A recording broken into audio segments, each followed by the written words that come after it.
There is a growing body of research that suggests that listening to Mozart can serve as a non-invasive and non-pharmacological intervention for those who suffer from what's called intractable epilepsy, also called refractory epilepsy, basically epilepsy that can't be treated by medicine and conventional medicine, drugs and pills and the like. Trouble is, scientists don't really know how or why this happens. And if there's two words in the English language that researchers love most, it's probably how and why. So, today, we'll be diving into some fascinating research coming out of Dartmouth that's just been published in Nature Scientific Reports that's minding and bridging this gap in our understanding.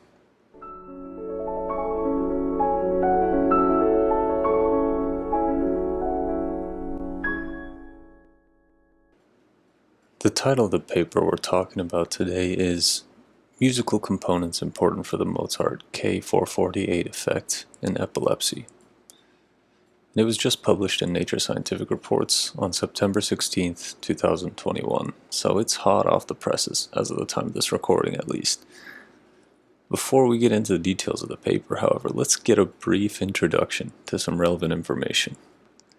Around 3.5 million people in the US alone, and close to 50 million people worldwide suffer from epilepsy. About 1/3 of epileptics deal with an intransigent form of the condition called refractory epilepsy. It's also commonly called intractable or medication-resistant epilepsy. And whereas most epileptics can experience relative stability and a relatively good prognosis of their condition under regular medication management, people with intractable epilepsy find, unfortunately, no solace in this conventional approach.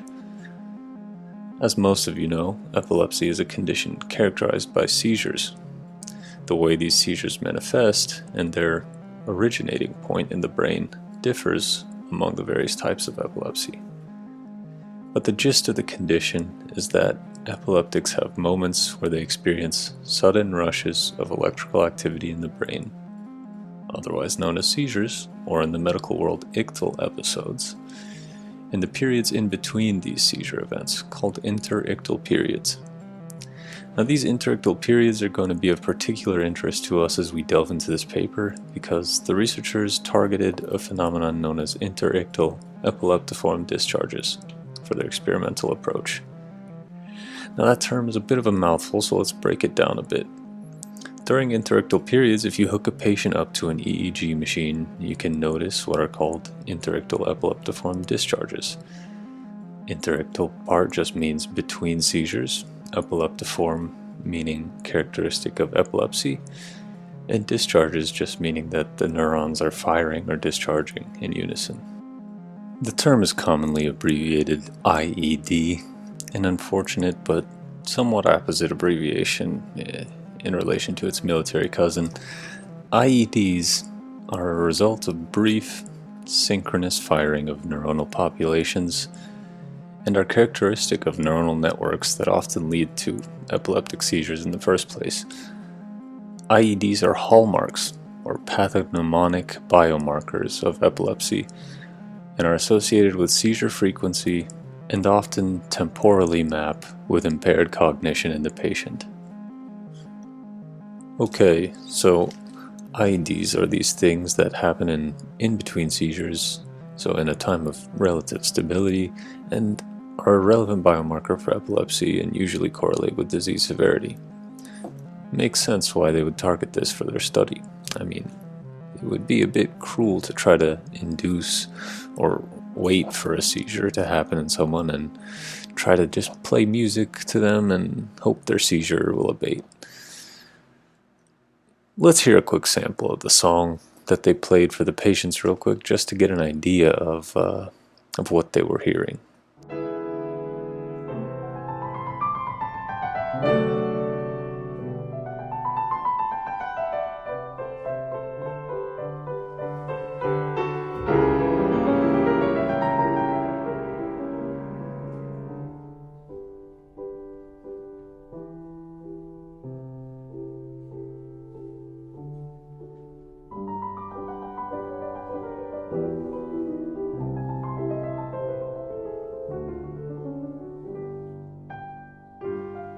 Oof, well, I think even for people who aren't fans of classical music, we can see the palliative effect that a piece like that could have.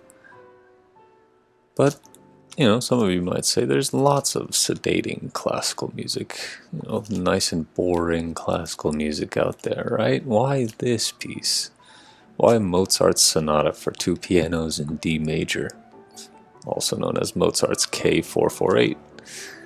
As an interesting aside, many classical composers' pieces will be identified with a letter and a number.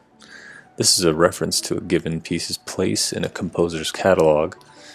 In the case of Mozart, some German dude named Ludwig van Koechel, Kochel, extensively cataloged Mozart's work, and his catalog is considered the authoritative reference. So you'll often see Mozart's pieces referred to as K something or other, in this case K448, because it's the 448th piece in the catalog. In most cases it's a chronological catalog, so most people think this is the 448th piece Mozart composed. In any case, that's a little bit beside the point. Let's get back to the question, why this piece? Well, it's mainly thanks to previous research studies using this piece that were done many years ago, and which seem to suggest that Mozart's K448 has a potential to influence the inner machinations of the brain that is of its own kind, sui generis. Now, some of you may have heard of parents playing classical music to their babies in utero to try to maximize their baby's IQ score or get it ready for that valedictorian speech in high school. Heck, maybe some of you are the products of such proactive parenting. Well, it turns out parents got that idea from a seminal research paper by Rauscher et al. That came out back in 1993. In the paper, the researchers purported that after listening to Mozart's Sonata for two pianos in D major, aka K448, after listening to it for 10 minutes, subjects showed significantly better spatial reasoning skills than after periods of listening to relaxation instructions designed to lower blood pressure. So, they called this the Mozart effect. The first study to demonstrate the Mozart effect's this piece, Mozart's K448's effect on epilepsy, its beneficial effect on epilepsy, was done in 1998 by Hughes et al. And apart from one other composition, which of course is also by Mozart, it's his K545, also known as Piano Sonata in C major. It's a little more recognizable one if you decide to look it up on YouTube or something. All the other studies done in this field since 1998 seem to suggest that the therapeutic properties of K448 could not be replicated with other musical stimuli. Unlike other studies, though, the present study has three main advantages. One, that it's set out geared to answer the how and why questions of the K448 effect, to the best of their ability, of course. Two, that it has the advantage of using intracranial stereo EEG rather than scalp EEG measurements, which was the measurement modality mostly used in prior research studies, and the intracranial, meaning inside of the skull or the cranium. That form of EEG is a modality that confers much more reliability and sensitivity in the measurements of electrical brain activity, and thus in quantifying epilepsy-related outcomes. And three, because of this more sensitive and more reliable measurement modality, the study was able to investigate if the K448 effect, so-called, is mediated preferentially, or in other words, if it mainly happens in certain networks or regions of the brain. So given these three advantages, the three main questions that they set out to answer and use these advantages to their benefit were, one, if there is a temporal dependence for eliciting the Mozart K448 effect. That is to say, if you have to listen to it for a certain length of time before the effect is noticeable. the reduction of IED or interictal epileptiform discharges. If that effect, the reduction of those IEDs, is noticeable only after a certain length of time. 2, the next question is if the Mozart K448 effect is associated with preferential brain networks, aka if it's mediated through certain brain regions, if the effect is only really noticed in certain parts of the brain. And 3, if they could validate the previous scalp EEG findings and just make sure that the prior findings are corroborated. Okay, so now we've kind of got a good idea of the background of this study. Let's go into what they found and how they found it. So the investigators recruited 16 neurosurgical patients to participate in the study. These patients had had intracranial stereo EEGs implanted on top of their brains because they were undergoing clinical monitoring for refractory epilepsy. Their epilepsy was to an extent that they had to get neurosurgery done to try to monitor what was going on. It's not like they they signed up for this study before they had that done, and they were like, yeah, sure, let's just do neurosurgery to put some electrical monitoring things on top of my brain. No, they already had these things in, and the researchers kind of took advantage of that and were like, oh, let's do a study with these people. All of the subjects, all of these 16 people, reported little to no previous musical training and limited exposure to classical music. So it's not like they were Mozart aficionados or lovers of classical music per se. So regarding question 1 above, if there is a temporal dependence for eliciting the K448 effect, here's what the researchers did. Here's how they set up the experiment. So they divided the 16 members into 2 groups evenly. One group had music presented to them for 15 seconds. They referred to it as group 15. And the other group, they had music presented for 90 seconds, aka group 90. For each person in the first group, 15-second group, the experimental session consisted of 4 contiguous tasks. At the beginning of each task, the patient was exposed to 15 seconds of one of 4 pieces of music, or auditory stimuli, as they're called in the paper. These 4 tunes were as follows: an original version of K448, and they used the first 15 seconds of the song. So unfortunately, that clip that we heard earlier is not representative. It's actually more than like the 24-minute mark, but the second was a modulated version of K448, and by modulated they mean amplitude boosted. And the third was an orchestral version of Wagner's Lohengrin Prelude to Act 1. By orchestral version they mean this piece by Wagner is supposed to be an opera, but to keep it consistent they used a version that was orchestral, aka it didn't have an opera singer. And 4, something called violet noise. It's high frequency noise, for lack of a better term. It's not very pleasant. Check it out on YouTube if you want to hear what it's like. I guess maybe when I did a search for it, this was like a 10-hour clip video, or not clip, 10-hour video of violet noise. So I guess maybe some people use it to go to bed or something. I guess it's similar to white noise or something. I think some people use that to go to bed. So maybe it's high frequency, and the researchers had done research before where they kind of tested the frequency impact on modulating epileptiform discharges. So the first 15 seconds of that song were then immediately, of whatever each one of those 4 songs, were followed immediately by a subsequent 15 seconds of ambient noise. So it's not like they heard 15 seconds of each song back to back. They had one session where they had 15 seconds of one song and then followed by 15 seconds of ambient noise, and then a second session where it was 15 seconds of another song, and there was no case where it was repeated. Every song was only played once, and they heard every song.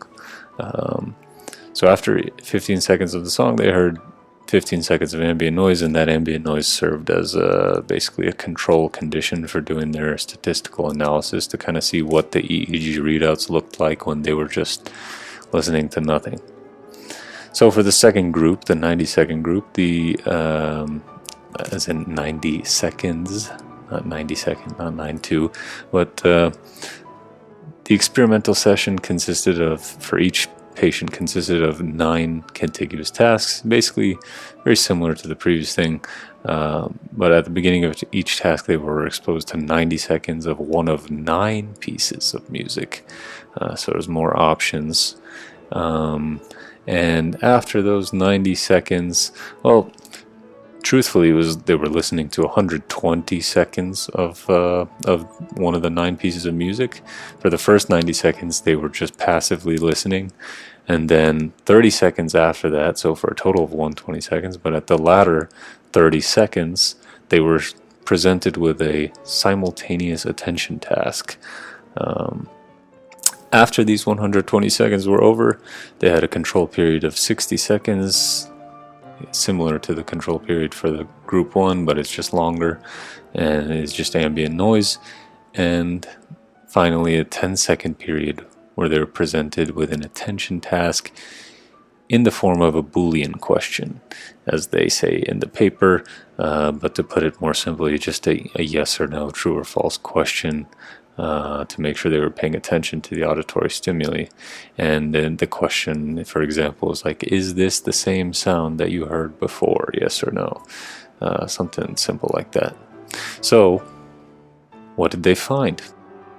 Well, in a word, they basically found that IED reductions were dependent on the duration of exposure to the song, Mozart's K448, or as they put it, global IED reductions are dependent on the duration of exposure of the patient to K448. So what's meant by global IED rate? It simply just means the amount of IEDs experienced during the measurement period. The units are IEDs per minute, so basically they look at the EEG reading and determine how many IEDs happen, divided by the time that they were doing the reading for, and there you have the global IED rate. Global meaning across the EEG leads, like all of the IEDs that happened from the EEG measurement. Now, of course, that's a bit of an oversimplification of their results, so let's go a little bit into detail on what they found. Basically, they found that there was a significant reduction in the IED rates during the 90-second of exposure group, only to the original version of K448, the original Mozart piece, both inside and outside the seizure onset zone. Now, what is a seizure onset zone, you might ask? Well, remember how I mentioned earlier that epilepsy comes in different varieties with the type of seizure and the brain region that it's coming from, if such a culprit can even be identified, with those things varying across the different types of epilepsy. Well, IEDs occurring inside or outside the seizure onset zone is simply referring to increased neuronal activity, the IED, either inside or outside of the specific brain region that was clinically determined to correspond to seizures for the patient, or ictal episodes. So remember, not every patient's seizures are coming from the same spot, so they had to determine what the seizure onset zone for every patient is. So if an IED is registered on the EEG readout as happening in one of those leads connecting to the brain region that's a troublemaker for that patient, then that IED is classified as inside the patient's seizure onset zone. If it's outside of that region, it's outside the seizure onset zone. So hopefully that makes that result a little more intelligible.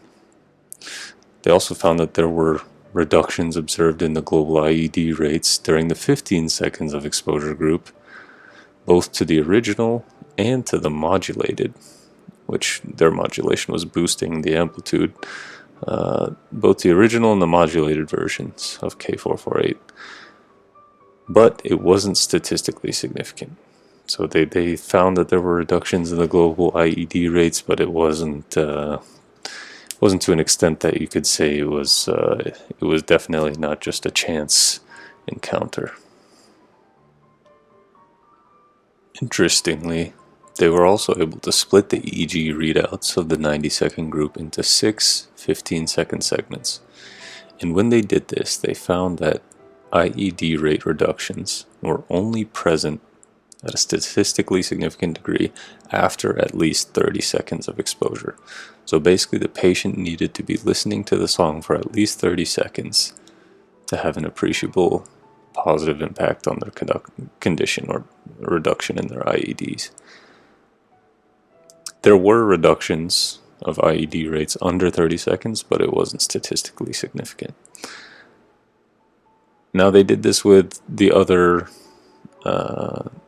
music that they presented to the patients, and they also demonstrated reductions in IED rates, but it wasn't statistically significant, so unfortunately can't really draw any substantial conclusions from those results.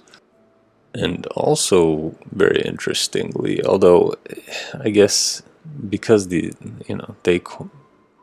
allowed the patients to choose some music that they could listen to instead of just being forced to present something, but they only provided them with certain options to choose from, so it wasn't really there wasn't that much freedom of choice, but they had different genres: country, heavy metal, and rock and roll, and in each of those 2 songs, so that they could choose from. And what they found is that there wasn't a statistically significant reduction in IED rates when the patient was listening to the songs that they chose. Now, it's not really stated how fond of those choices the patients were, so I don't know how much we can conclude from that, but I assume there would have been some country, heavy metal, and rock and roll fans in the group. I mean, 16 people isn't all that many, but I would say there would probably be some, so you'd think there would be at least some results of like the preferred music having an appreciable impact on their IED rate, but that was not found, interestingly. Now, somewhat related result is the results that they found based on their structural analysis of the piece of Mozart's K448. So basically they did some computer algorithmic stuff to try to break down the piece, the first 90 seconds of Mozart's K448, into its structural components. So basically, to think of like an analogy, it's like breaking up a pop song into its verses, the bridge, the chorus, things like that. And basically what they found is that in the transitions from longer sections, so I'm not too familiar with this, but I guess like the verse, the verse is typically the longer part of a pop song. When there was a transition from, say, the verse to the hook, those transitions correlated with enhanced theta power, or more theta waves being picked up in the EEG, or the theta waves contributing more to the EEG readout in the frontal lobes, in the EEG leads that were placed in the frontal lobes, than transitions from shorter musical segments. So basically this is kind of supporting the result that they had of the patient needing to listen to the song for longer. And previous studies have even proposed that frontal theta waves may represent a gating mechanism for the passage of information to different brain structures, particularly the limbic system, and it kind of has implications on how we perceive the emotion of a song. And finally, to go over the last main interesting result to answer this part of the research questions was that there was no carryover of the Mozart K448 effect. So basically, the reduction in IED rate was only seen while they were listening to the song. In that control or no noise period after they were presented each song and task, when they analyzed the EEG readings from that period, there was no lasting reduction of IED rates. It was only seen during the period where they were actually listening to the music. So this is interesting. It kind of indicates that this is not a robust or lasting effect. It's something that happens while you're listening to the music, and unfortunately, it's not like a pill that you can take that'll kind of like Keppra or Depakote and these different kinds of conventional seizure medications that'll have a more lasting effect on your seizures. But for these individuals, they have refractory epilepsy, so they can't really rely on those drugs in the first place. But it's interesting. It seems to suggest that this might be able to be used in an acute setting, or if they feel like something's coming on, they might listen to some Mozart, and hopefully that can abate the coming of a seizure. Okay, now let's go to question 2. Their second question, to reiterate, is whether the K448 effect is associated with preferential brain regions, if it's kind of mediated through certain brain networks. So, how did the researchers set this experimental setup? Every patient had an MRI taken before they had their surgery to place the intracranial recording electrodes on their brain. So before they had their surgery, they had an MRI, and afterwards, they had a CT scan done. Now you might be wondering, why the change in imaging type? Why not get an MRI again to keep it consistent? Well, the procedure they underwent, they placed metal electrodes on top of their brain underneath their skull. And the way that an MRI scan works is it uses very powerful magnets to create these strong magnetic fields to basically orient the atoms in your tissue, and based on the way those atoms flip or rearrange after the magnet is temporarily turned off, or there's shifts in the magnetic field, it can create a picture of your viscera based on that. So key point is that it's a very strong magnet, and if the patients had an MRI done after the procedure, they probably would have experienced quite a bit of discomfort as the metal electrodes that were implanted below their skull try to find their way out of there. So basically, after those 2 imaging studies were done, they were then cross-referenced to determine the anatomical position of the EEG electrodes, so that the researchers knew which region of the brain an IED was occurring in.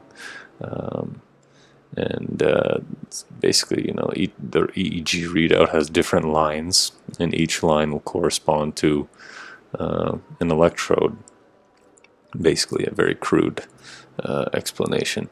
But so they basically did this imaging to try to localize anatomically which line on the EEG readout corresponds to which brain region.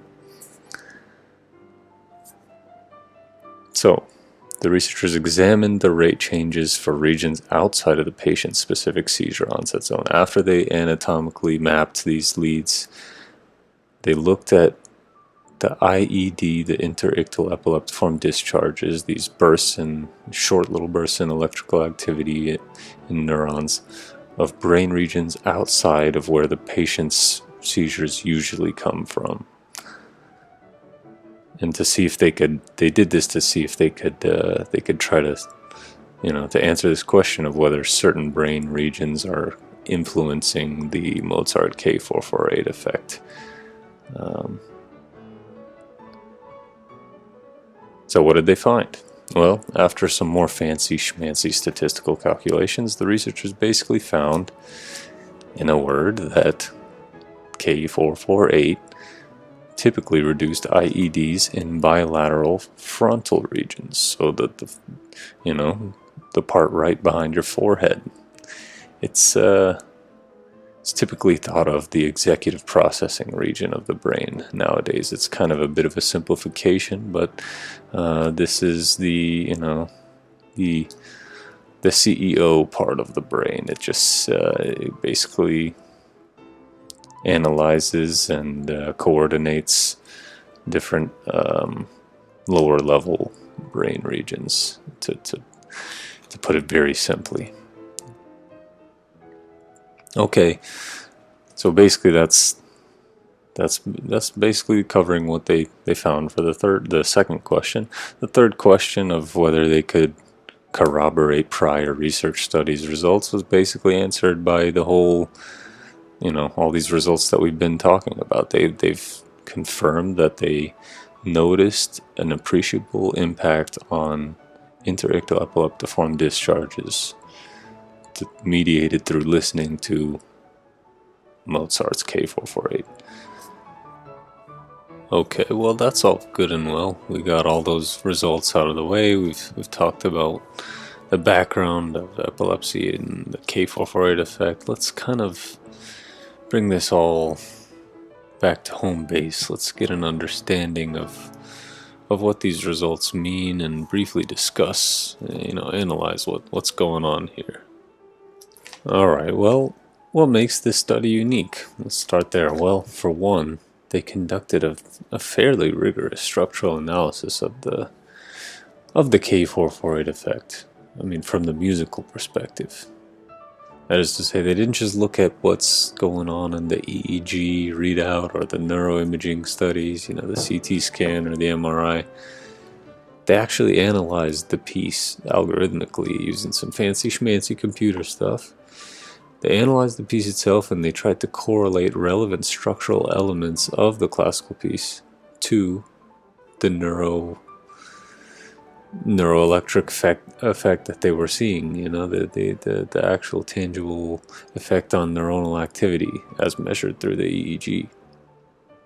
They're also one of the only studies to actually look at this effect with intracranial EEG studies. So most of these studies use a pretty crude form of neuroimaging, which is EEG, I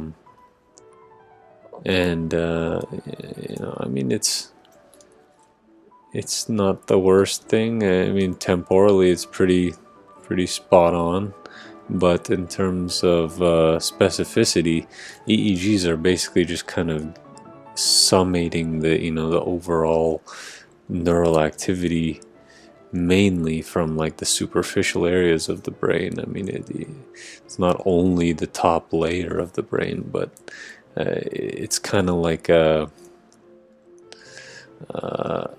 grosso modo view, to take to use the French word. It's kind of like the gist of what's going on. It's not really able to penetrate and get you more detailed results. So, I mean, intracranial EEG is better than cranial EEG, just the one that goes on top of your scalp. Okay, well, they confirmed the Mozart's K448 has a positive effect on IEDs. Positive meaning like it actually reduces the IEDs, but only after a certain amount of time, namely 30 seconds. Now, this makes common sense though, right? I mean, this result isn't super revealing. I mean, there's not much being said. How many times have you listened to a song for less than 30 seconds and actually felt satisfied or relaxed at all? I mean, any song in any genre. I don't know about you, but if I'm sometimes if I'm with some people listening to music, somebody has control of the aux cord and they're constantly shifting songs, and it's songs that I haven't really heard before, and I kind of like the melody, and I like where the song's going, but they change it for whatever reason. I'm kind of like, hey, come on, man, go back to the song. Let me listen to it. Let's hear it. Let me see what's going on with this. So I mean, it really kind of makes sense that you would have to listen to this song for a while to see the positive effects and the neuronal activity. Now, one fairly interesting result that is worth reiterating is that the patients that chose, well, the patients in the 90-second group, they had the options of, they had additional musical options. So that the 15-second group had 4 pieces of music that they listened to. The 90-second group had 9, and 3 of those 9 were quote unquote preferred options. So they had the choice to choose between 2 songs in each genre.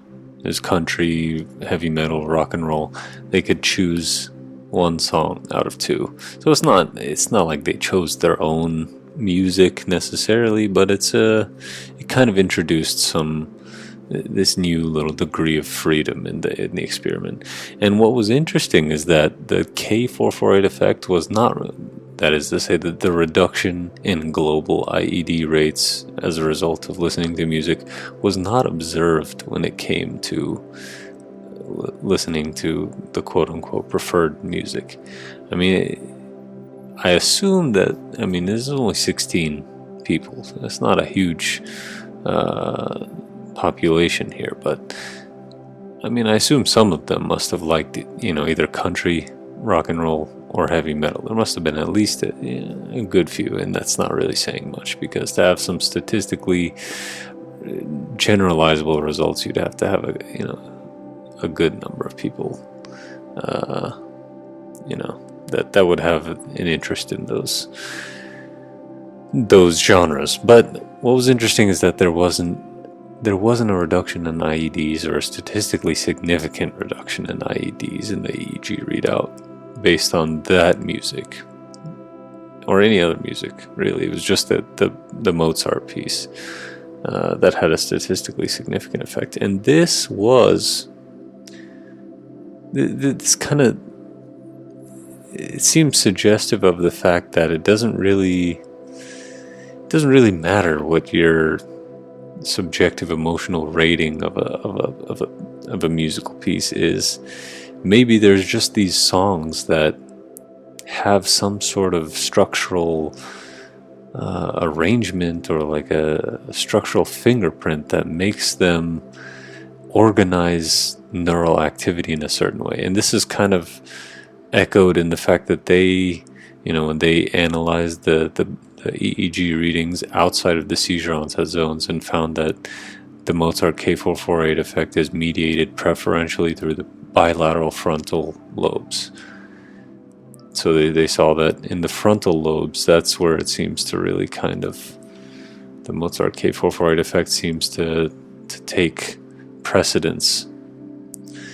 And they kind of correlated that with increased power of the theta waves in the EEG readout. That, basically just means that there's more theta waves, which are slower waves than, alpha, beta waves, the things that typically correlate with alertness and conscious, I don't want to say consciousness, but like being awake and very focused on something. These theta waves are slower waves.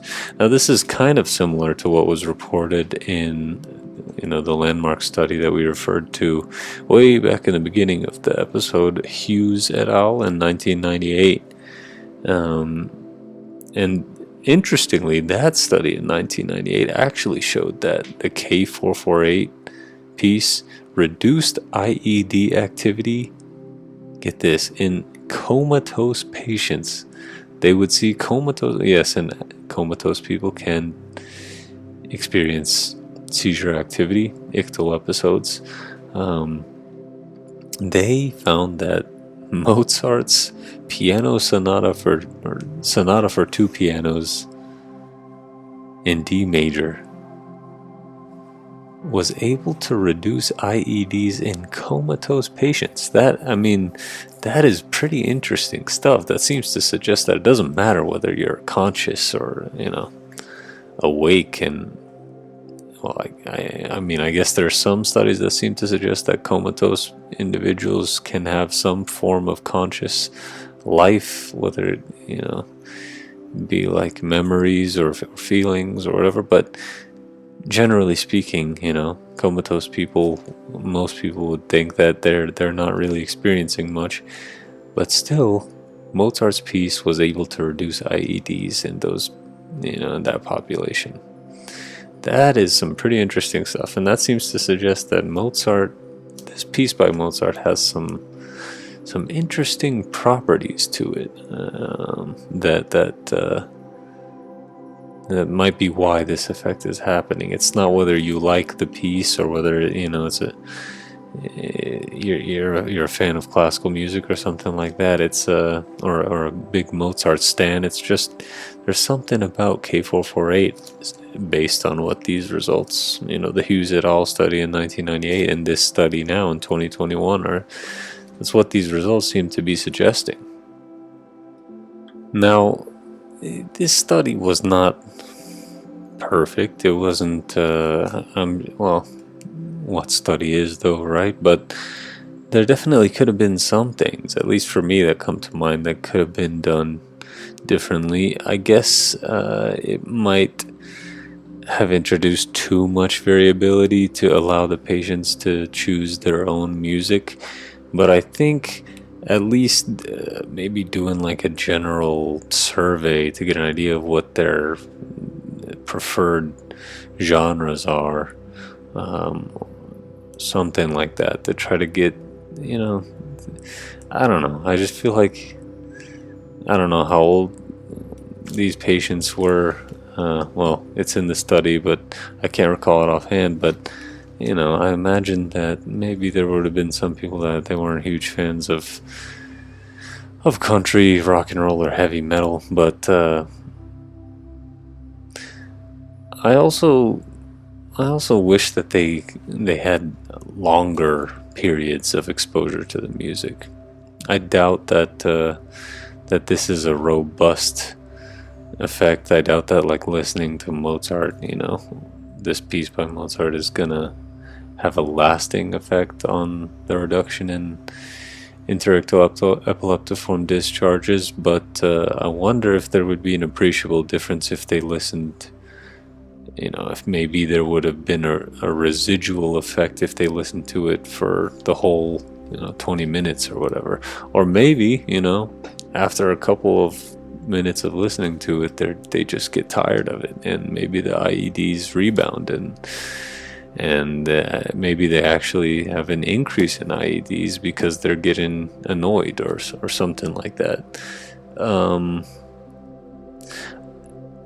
These studies in this field seem to, like we were just saying, it seems to suggest there's something about Mozart's K448, which there very, very well may be, but I struggle to accept that this effect can't be reproduced by any other piece. I mean, well, of course there was the other piece by Mozart, 545, that was mentioned earlier in the episode, but I imagine that this could be something that is more generalizable to like pieces that are generally I don't know, peaceful, tranquil, sedating, I guess. I think a lot of classical music could fall in that category, and I imagine that there is a lot of other pieces that could have some effect similar to this. Rachmaninoff's Piano Sonata in C minor comes to mind. A beautiful piece, especially the second movement. Yeah, I imagine that this effect could be reproduced based on other classical music, other classical pieces. So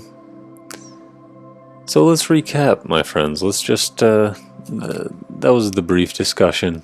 We could go on and on about future studies, but I think that gives a pretty good idea of what, a brief analysis of these results and some skepticism and just to leave you. We've spent long enough going over this paper. It is a pretty detailed paper, so I think it was warranted to spend some time on it, but just to make sure we leave kind of understanding what went on. These researchers wanted to they wanted to confirm that Mozart's piano sonata or sonata for two pianos in D major, the effect that has been previously shown in research studies of reducing seizure-like activity could be reproduced. And they also wanted to analyze musically how this effect is being mediated. And it seems that transitions from these longer parts of the song are what are increasing frontal lobe theta waves, these slower waves that seem to put a damper on these fast synchronous neuronal excitations that seem to give rise to seizures. It seems the longer that you listen to this piece of music, Mozart's K448, the better the effect on their seizure activity. And that's basically it. It's a pretty interesting paper, and definitely very detailed one. Not many of them get to analyze neurosurgical patients with intracranial EEGs, so I hope you enjoyed. I hope you learned something. I definitely learned a lot, and I enjoyed doing this, and I look forward to having you join me in the next one. Take care. Be well.